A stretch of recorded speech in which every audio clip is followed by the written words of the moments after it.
नामापिते च मधुरं मधुरं स्वरूपं कर्मापिते च मधुरं मधुरस्मृतिश्च बुद्धिं प्रबोधय प्रभो मधुबोधशक्ति विद्यां प्रयच्छ परमां परिभावयामि कोमलं कूजयन् वेणुं श्यामलोऽयं कुमारकः वेदवेद्यं परं ब्रह्म भासतां हृदये मम कूजन्तं राम रामेति मधुरं मधुराक्षरम् आरुह्य कविता शाखां वन्दे वाल्मीकिकोकिलम् निगमकल्पतरोर्गलितं फलं शुकमुखादमृतद्रवसंयुतं पिबत भागवतं रसमालयं मुहुरहो रसिका भुवि भावुकाः तृणादपि सुनीचेन तरोरपि सहिष्णुना अमानिना मानदेन कीर्तनीयः सदा हरिः नारायणाखिल गुरो भगवन्नमस्ते शिवाय नमः शिवलिंगाय नमः तन्मे मनः शिव संकल्पमस्तु सर्वे भवन्तु सुखिनः। श्री राम जय जय राम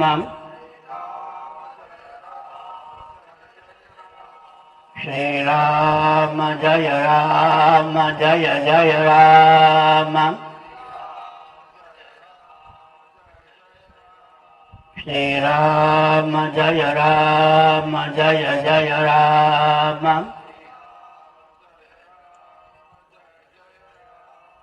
धर्म के अधर्म का प्राणियों में विश्व का गौ माता के गौ हत्या भारत सर्वभूत हृदय धर्म सम्राट श्री स्वामी करपात्री जी महाराज के श्री जगन्नाथ महाप्रभु के श्री बलभद्र महाप्रभु के भगवती सुभद्रा देवी के चक्र सुदर्शन महाभाग के वृंदावन विहारी लाल के हर हर महादेव।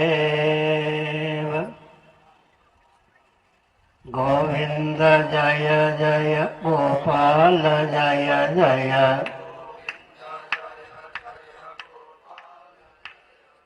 राधा रमण हरि गोविंद जय जय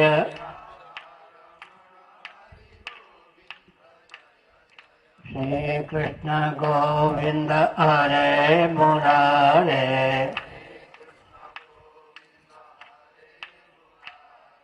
हे नाथ नारायण वासुदेव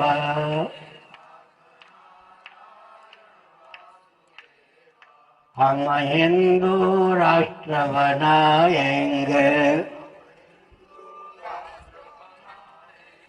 हम भारत भव्य बनाएंगे हिंदू सर से मानसर तक भारत बृहद बनाएंगे स्वस्तिक चिह्नित सूर्य अंकित केसरिया ध्वज लहराएंगे हम हिंदू राष्ट्र बनाएंगे हम भारत भव्य बनाएंगे हम भारत बृहद बनाएंगे वंदे मातरम वंदे मातरम वंदे मातरम।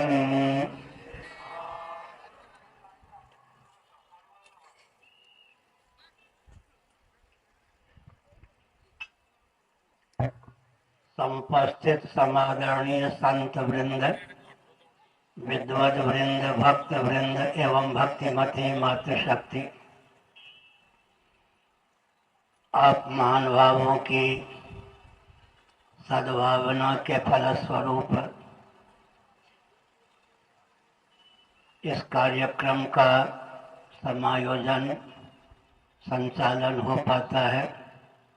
करुणा वरणालय सच्चिदानंद स्वरूप सर्वेश्वर की कृपा से आपका सर्वविध समुत्कर्ष हो, ऐसी भावना है, प्रभु से प्रार्थना है।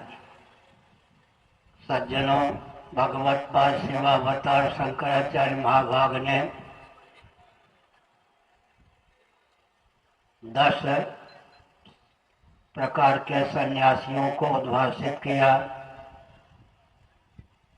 उसमें एक सागर नामा सन्यासी भी सिद्ध होते हैं। सागर सुरक्षित रहें, सागर के तटवर्ती सुरक्षित रहें, यह दायित्व सागर नामा सन्यासियों को दिया गया। ब्रह्मा जी के पूर्व मुख से ऋग्वेद की अभिव्यक्ति हुई, दक्षिण मुख से यजुर्वेद की अभिव्यक्ति हुई, पश्चिम मुख से सामवेद की अभिव्यक्ति हुई, उत्तर मुख से अथर्ववेद की सब अभिव्यक्ति हुई। यह जो उपनिषदों का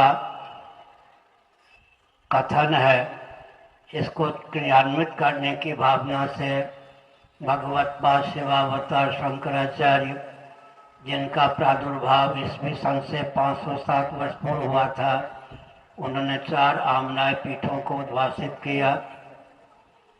हमारे आपके जीवन में भी 60 चक्र हैं, उनमें 4 आमनाय चक्र सिद्ध होते हैं। योग शिखोपनिषद का अनुशीलन करने पर यह तथ्य उद्भाषित है।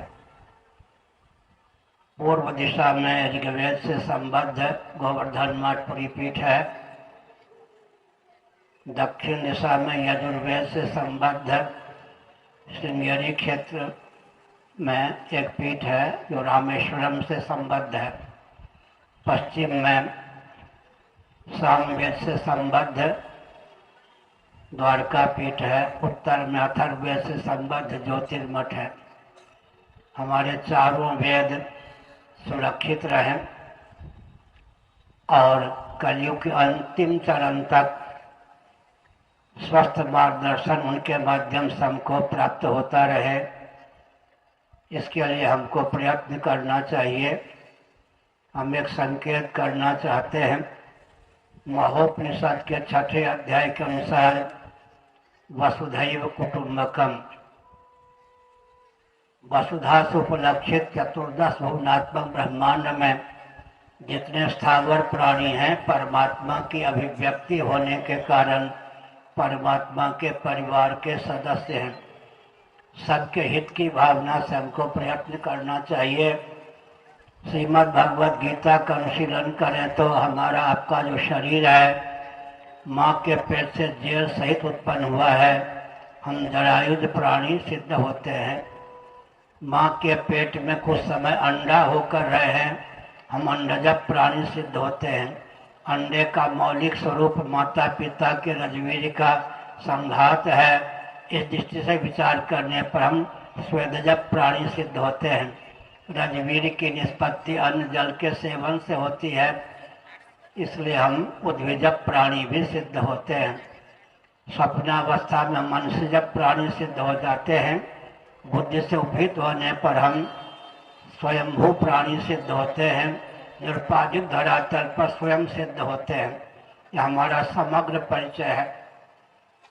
अवरोहक क्रम से विचार करें तो हम स्वयं होते हुए स्वयंभू हैं, स्वयंभू होते हुए मनसिज हैं, मनसिज होते हुए अंडज हैं, अंडज होते हुए स्वेदज हैं, स्वेदज होते हुए जरायुज हैं।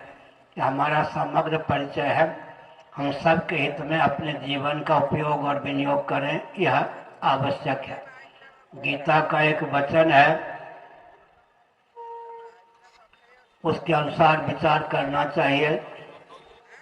आत्मौपम्येन सर्वत्र समं पश्यति अर्जुन, सुखम वा यदि वा दुखम स योगी परमो मतः। जैसा व्यवहार हम दूसरों से अपने पर चाहते हैं, हमारी बुद्धि की बलिहारी है दूसरों के प्रति वैसा व्यवहार करें। अगर इस भावना को हम क्रियान्वित करते हैं तो हमारा जीवन सबके हित में प्रयुक्त और विनियुक्त हो सकता है। हम सबके हितैषी हों, सबके हितज्ञ हों, सबके हित करने में तत्पर हों और संपर्क में आने वालों का हित कर सकें, ऐसा बल और वेग जीवन में आना चाहिए। एक विचारणीय प्रश्न है कि केवल पेट और परिवार तक सीमित न रहें, पेट और परिवार की उपेक्षा न करें, लेकिन हमारा जीवन केवल पेट और परिवार तक सीमित न रहे। कुछ महान भावों ने बांग्लादेश में जो स्थिति है हुई उस पर प्रकाश डाला। विचार करने की आवश्यकता है। 4 सकार को अपनावें। सच्चिदानंद स्वरूप सर्वेश्वर के स्मरण का बल हो, परस्पर सद्भाव पूर्ण संवाद का बल हो, सेवा का प्रकल्प हो, संघ बल हो। यदि हम 4 सकार को अपनाते हैं, हमारा जीवन अपने और सबके हित में प्रयुक्त और विनियुक्त हो सकता है। केवल पेट और परिवार तक सीमित न रहें। यह भी ध्यान रखने की आवश्यकता है कि सबके पूर्वज सनातनी, वैदिक, आर्य, हिंदू ही सिद्ध होते हैं। मोहम्मद साहब के पूर्वज कौन थे, ईसा मसीह जी के पूर्वज कौन थे, इस पर विचार करने पर यह सिद्ध होता है सबके पूर्वज सनातनी, वैदिक, आर्य, हिंदू ही सिद्ध हैं।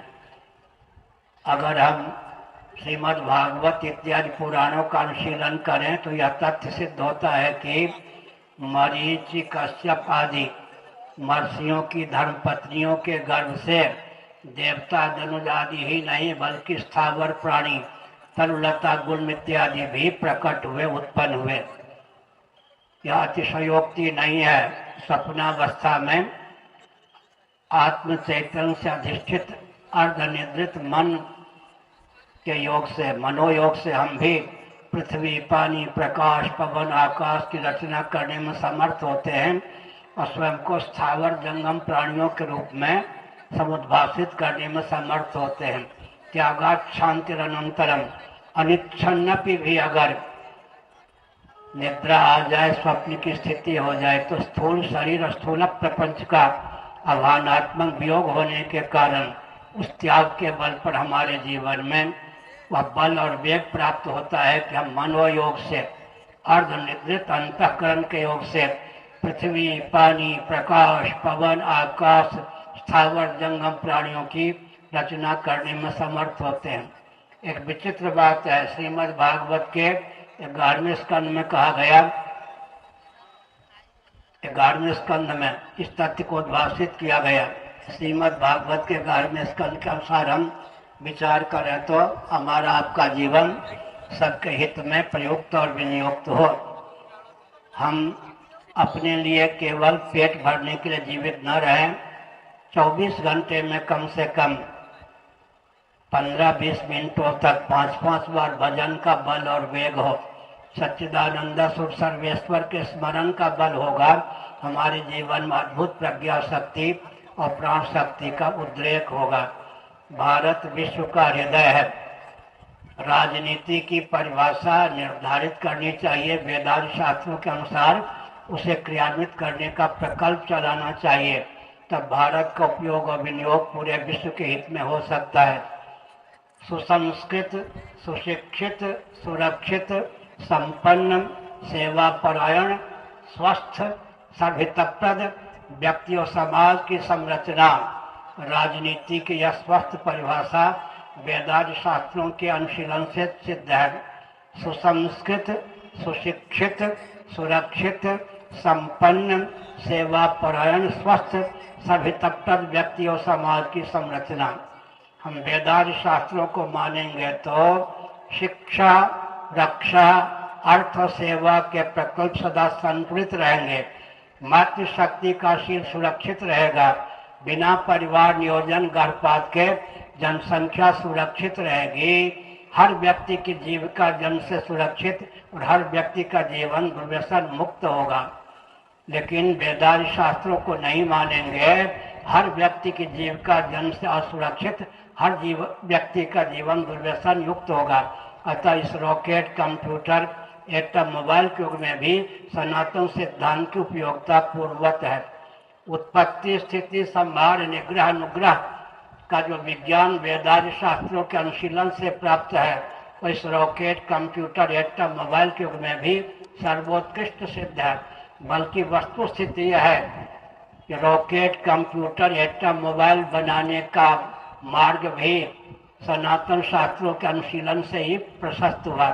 इसलिए एक विचित्र बात है, पहले क्या करते थे हमारे मनीषी पूर्वज, अपने जीवन में दिव्यता का आधान करते थे। आज यंत्रों के माध्यम से चमत्कार दिखाया जाता है, लेकिन यंत्र के बारे में भी स्वस्थ जानकारी अपेक्षित है। यंत्र के मूल में तंत्र होता है, तंत्र के मूल में मंत्र होता है। मंत्र उसको कहते हैं जो अनुगत सिद्धांत हो। पृथ्वी, पानी, प्रकाश, पवन, आकाश, स्थावर, जंगम, प्राणी, आत्मा, इनमें अनुगत सिद्धांत का नाम ही मंत्र है। मंत्र को यंत्र तक पहुंचाने की विधा, प्रोसेस या मेथड का नाम तंत्र है, जिसके द्वारा उत्पत्ति, स्थिति, संहार, निग्रह, अनुग्रह, संयम, पंचकृत्य में एक या एकाधिक कृत्य का निर्वाह हो, उसका नाम यंत्र है। और वैकल्पिक प्रज्ञा शक्ति, प्राण शक्ति संयुक्त यंत्र का नाम महायंत्र है। मनुस्मृति में कहा गया, 1163 के अनुसार बोल रहा हूँ, महायंत्रों के प्रवर्तन को शासन तंत्र प्रतिबंधित रखे। यदि मनु जी के समय के महानुभाव महायंत्रों का आविष्कार करने में समर्थ नहीं थे तो यह निषेध वचन नहीं होता। महायंत्रों के माध्यम से जब हम काम लेते हैं, पर्यावरण कलुषित होता है।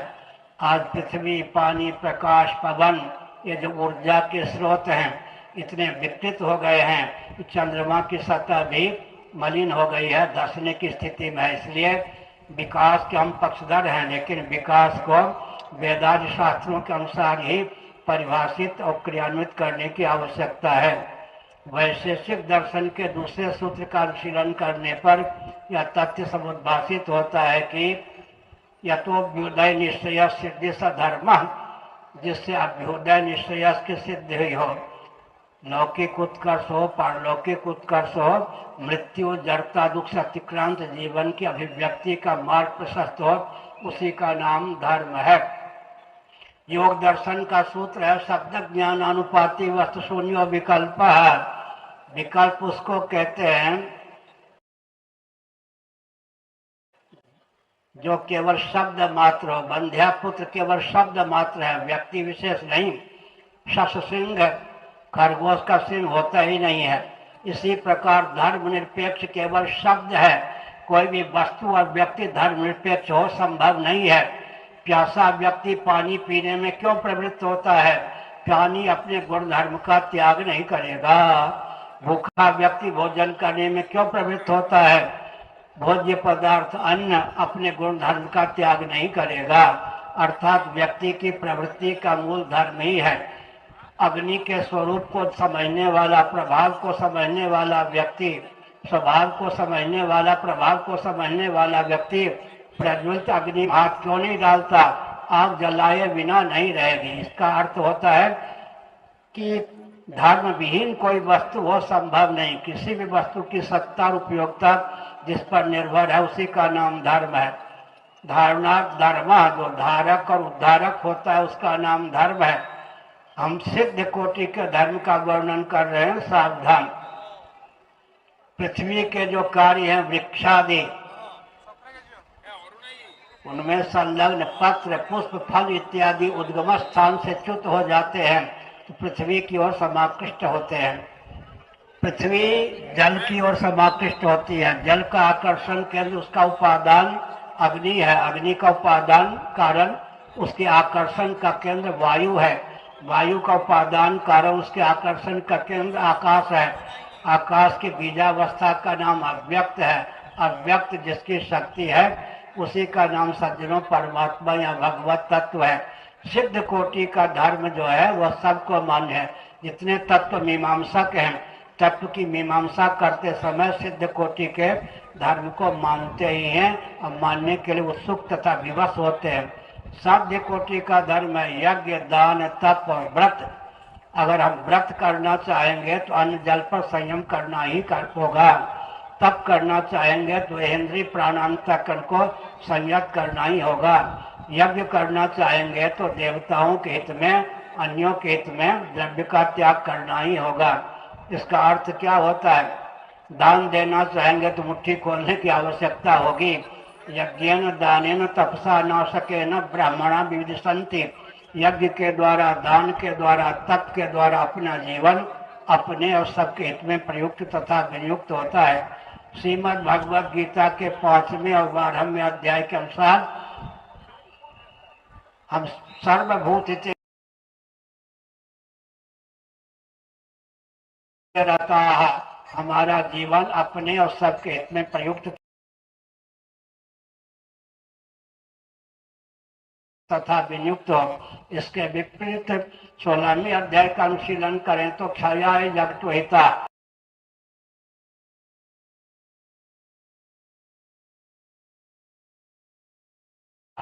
असुर वो होते हैं जिनका जन्म सबके हित पर पानी फिरने के लिए होता है। हमारा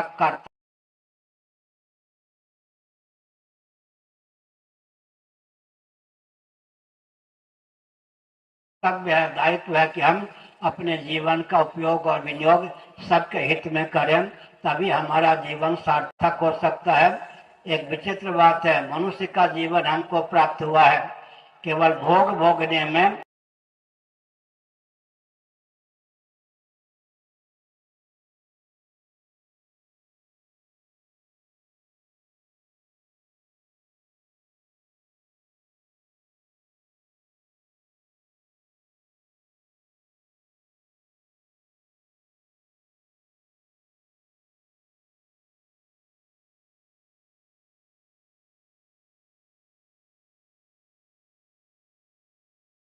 छाया भी न पहुंच सके, वही तो ईश्वर है। सब प्रत्येक जीव चाहता है उसकी गति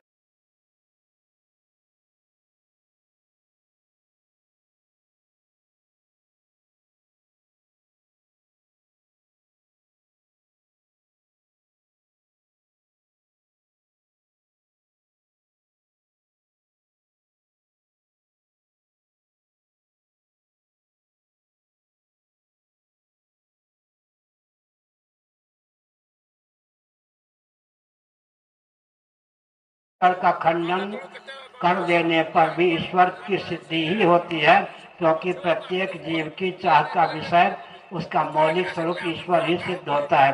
इतना हमने संकेत किया। अब एक हिंदू क्या करे? कम से कम इतना करें कि एक हिंदू परिवार से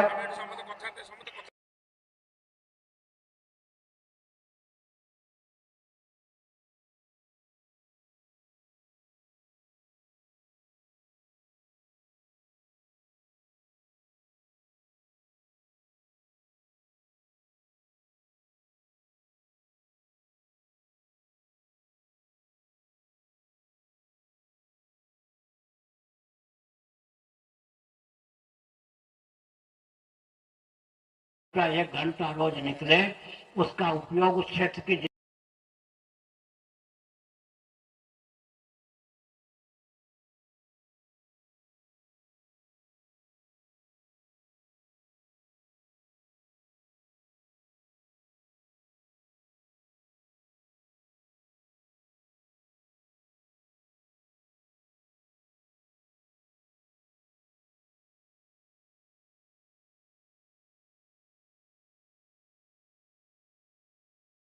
के हित में प्रयुक्त और विनियुक्त हो, तभी कल्याण हो सकता है।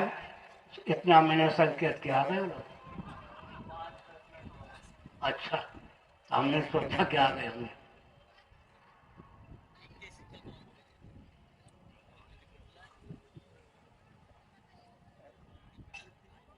अब मैं संकेत करता हूं। अंग्रेजों की कूटनीति के वशीभूत होकर राजतंत्र को कोसा गया।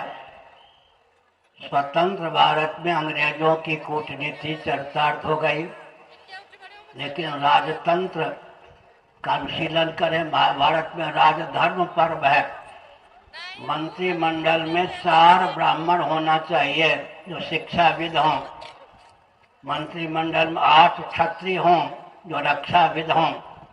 मंत्रिमंडल में 21 वैश्य हों, कृषि गौरक्ष वाणिज्य के प्रकल्प को जो संतुलित रख सकें। मंत्रिमंडल में 3 शूद्र हों जो कुटीर उद्योग, लघु उद्योग और सेवा श्रम के प्रकल्प को संतुलित रख सकें। मंत्रिमंडल में 1 सूत हो जो सांस्कृतिक मंत्री हो। कैबिनेट मंत्री 7 हों, जिसको हम राजतंत्र कहते हैं सज्जनों। उसके अंतर्गत लोकतंत्र सन्निहित था, प्रजा का प्रतिनिधित्व प्राप्त था, इसलिए धर्म राज्य राम राज्य की प्रतिष्ठा हुई। एक विचित्र तथ्य है, हम धर्म राज्य की प्रतिष्ठा करते हैं, राम राज्य की प्रतिष्ठा करते हैं, हम विक्रमादित्य के राज्य की प्रशंसा करते हैं और हम शिवाजी के राज्य की प्रशंसा करते हैं। जो जो शासक प्रशंसा के पात्र बने, प्रश्न उठता है उनके शासन काल में जो दिव्यता थी उसकी आधारशिला क्या थी? मनुस्मृति। वैदिक संविधान का नाम है मनुस्मृति, जिसके आधार पर धर्म राज्य राम राज्य की प्रतिष्ठा हुई। अंग्रेजों के शासन काल में भी मनुस्मृति का संविधान ही क्रियान्वित हुआ। हमने संकेत किया, मनु का अर्थ होता है मंत्र। जब किसी व्यक्ति के अर्थ में मनु शब्द का प्रयोग होता है तब उसका अर्थ होता है मंत्रार्थविद। मनु की निंदा करके, मनुस्मृति की निंदा करके भारत को निकृष्ट बनाने का प्रयास चल रहा है, जो सर्वथा अनुचित है। मैं चुनौती देकर बोलता हूँ, सावधान। शिक्षा, रक्षा, अर्थ और सेवा के प्रकल्प सदा संतुलित रहे। मातृशक्ति का शील सुरक्षित रहे। बिना परिवार नियोजन और गर्भपात के जनसंख्या संतुलित रहे। हर व्यक्ति की जीविका जन से सुरक्षित, हर व्यक्ति का जीवन दुर्व्यसन मुक्त रहे, इसकी कोई और विधा नहीं है। सनातन वर्णाश्रम व्यवस्था को मानने पर ही शिक्षा, रक्षा, अर्थ और सेवा के प्रकल्प संतुलित रह सकते हैं। बिना परिवार नियोजन गर्भपात के जनसंख्या सुरक्षित रह सकती है और मातृशक्ति का शील भी सुरक्षित रह सकता है। एक और संकेत करता हूँ। एक और कौन थे? भृगु जी, दूसरी ओर पृथु जी। एक ब्राह्मण एक क्षत्रिय, दोनों में सैद्धांतिक तालमेल था तो दिव्य साम्राज्य की स्थापना हुई। इसी प्रकार एक और वशिष्ठ जी, दूसरी ओर राम जी, दोनों में सैद्धांतिक सामंजस्य था तो राम राज्य की प्रतिष्ठा हुई।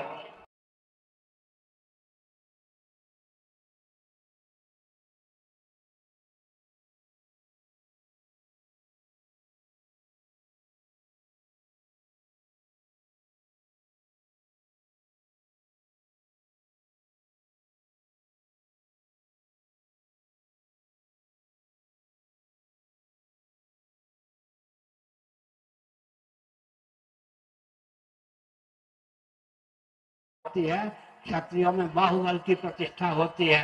दोनों में जब सैद्धांतिक सामंजस्य होता है तो धर्मराज और रामराज की प्रतिष्ठा होती है। मैं एक संकेत कर दूं, बृहदारण्यकोपनिषद के अनुसार परमात्मा ने स्वयं को अग्नि और ब्राह्मण के रूप में व्यक्त किया। विद्या की क्षमता, विद्या ब्राह्मणों में, ब्राह्मणों ने सोचा विद्या होने पर भी अगर बल विहीन हम हुए तो हमारा उत्कर्ष नहीं होगा, इसलिए उन्होंने क्षत्रियों को उद्भाषित किया। क्षत्रिय बलवान सिद्ध हुए, वो प्रकट हो गए, लेकिन ब्राह्मणों ने सोचा अगर विभूति नहीं होगी तब हम दुर्बल रहेंगे, वैश्यों को प्रकट किया गया। विद्या, बल और विभूति से संपन्न हो जाने पर भी सोचा गया कि अगर हम सेवा का प्रकल्प और संघ बल नहीं चलाएंगे तो दुर्बल रहेंगे, इसलिए शूद्रों को उद्भाषित किया गया। अब तक के प्रवचन का सार क्या हुआ? विद्या हो, बल हो, विभूति हो, सेवा और संघ का प्रकल्प हो तो पूरा विश्व क्या हो सकता? दिव्य हो सकता। एक व्यक्ति के जीवन में भी अगर विद्या है, बल है, वैभव है और सेवा का प्रकल्प है तो उसका समाधान हो सकता है। श्री राम जय राम।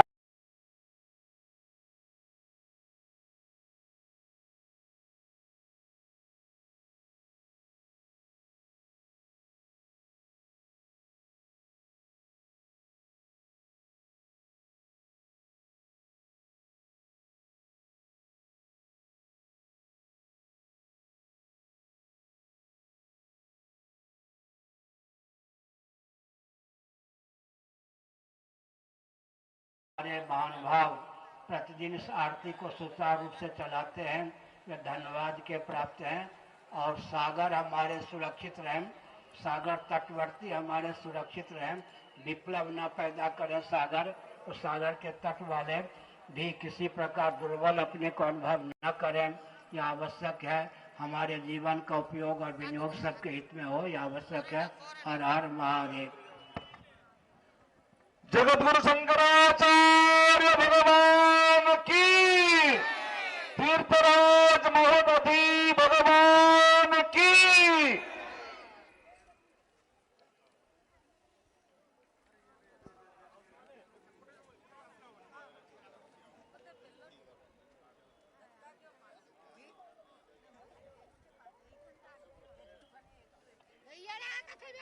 नित्य आरती होती है, वो सुचारू रूप से चलती रहे।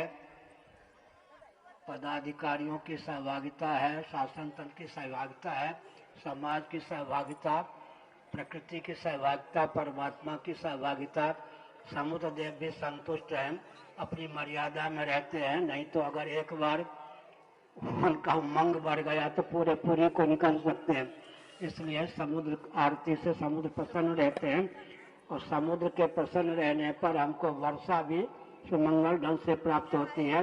सभी नदियों का गुप्त या प्रकट साक्षात या परंपरा से विनियोग स्थल सागर है। सागर के द्वारा ही हमको जल की प्राप्ति होती है। सागर का उपयोग और विनियोग सबके हित में है।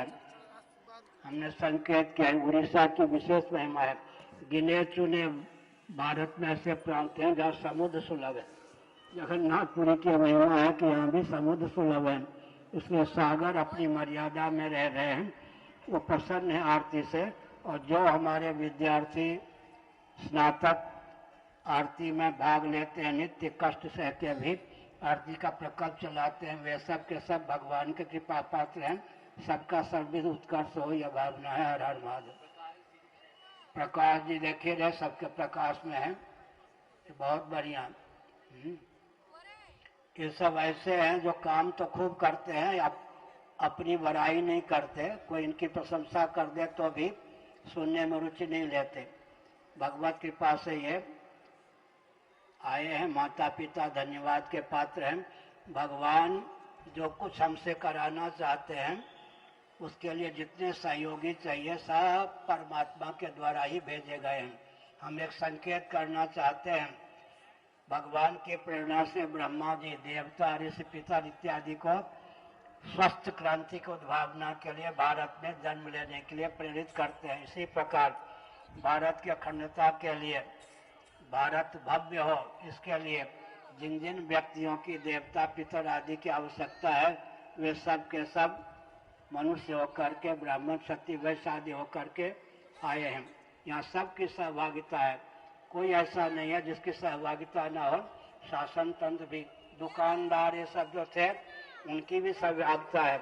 उनको आरती के कारण कुछ कष्ट भी हुआ होगा स्थान परिवर्तन करने में, लेकिन भगवान समुद्र की कृपा से, आरती की कृपा से आज वो किसी प्रकार कष्ट न पावे, उनका उत्कर्ष ही होगा।